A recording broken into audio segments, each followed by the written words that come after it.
नमस्कार दर्शकों, आप देख रहे हैं the times of common man. मैं दीपक कुमार शेरिया, आपका होस्ट, आपका एंकर, आपका रिपोर्टर आपके साथ हूँ।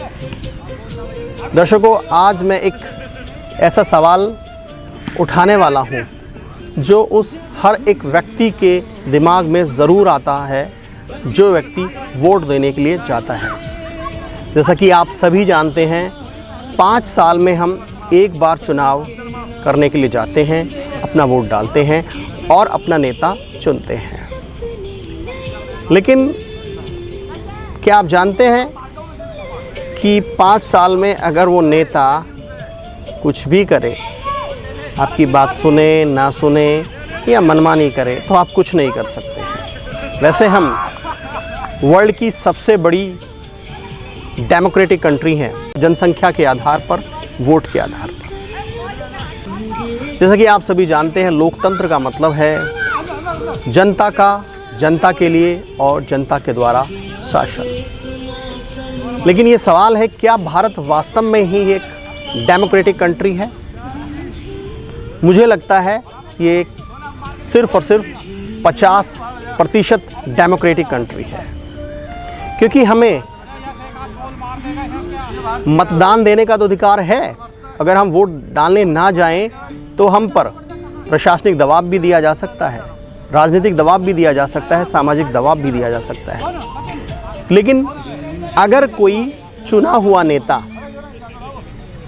अगर अपनी मनमानी कर रहा है या जनता की जो उम्मीद है उसके अनुसार खरा नहीं उतरा है, तो क्या हम उस नेता को हटा सकते हैं? क्या हम उस नेता को वापस बुला सकते हैं? जी बिल्कुल नहीं बुला सकते हैं। तो मैं इसलिए मानता हूं कि भारत 50% ही सिर्फ एक डेमोक्रेटिक कंट्री है। बाकी आप सभी जानते हैं कि भारत देश में पद से हटाने की शक्ति जनता के पास में बिल्कुल भी नहीं है।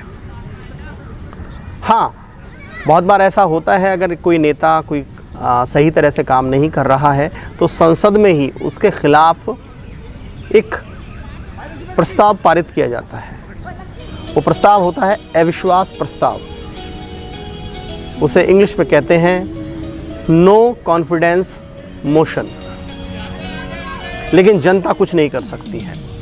जनता सिर्फ और सिर्फ उस नेता की गुलाम बन के रह जाती है।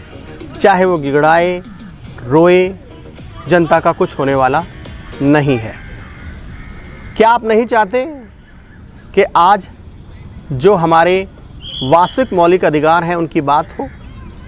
जब कोई नेता गलत काम करे या जनता का शोषण करे या टैक्स से दिए पैसे का दुरुपयोग करे, तो उस नेता को राइट टू रिकॉल किया जा सके, उसे वापस बुलाया जा सके, उसे पद से हटाया जा सके। वैसे मैं ये नहीं कहता कि देश में सभी नेता गलत काम कर रहे हैं। देश में बहुत सारी अच्छी बातें भी हो रही हैं। लेकिन जब एक प्राइवेट कंपनी के मैनेजर को इस बात के लिए हटा दिया जाता है कि वह मैनेजमेंट ढंग से नहीं कर पा रहा, तो क्यों नहीं देश चलाने वाले नेताओं को भी हटाया जा सके? जब हम नेता को चुन सकते हैं तो नेता को हटा भी सकते हैं। ये अधिकार हमारे पास में है। तो मित्रों, आज के लिए बस इतना ही। लेकिन आपसे मैं प्रार्थना करूंगा कि हमारे कमेंट सेक्शन में जाकर अपनी राय ज़रूर बताएं और हमें ये भी बताएं कि आपके एरिया का जो एमएलए एमपी है, जो भी कोई नेता है, वह सही काम कर रहा है या नहीं। ऐसे ही महत्वपूर्ण मुद्दों को हम उठाते रहेंगे। आप हमारे साथ जुड़े रहिए और देखते रहिए the times of common man. धन्यवाद।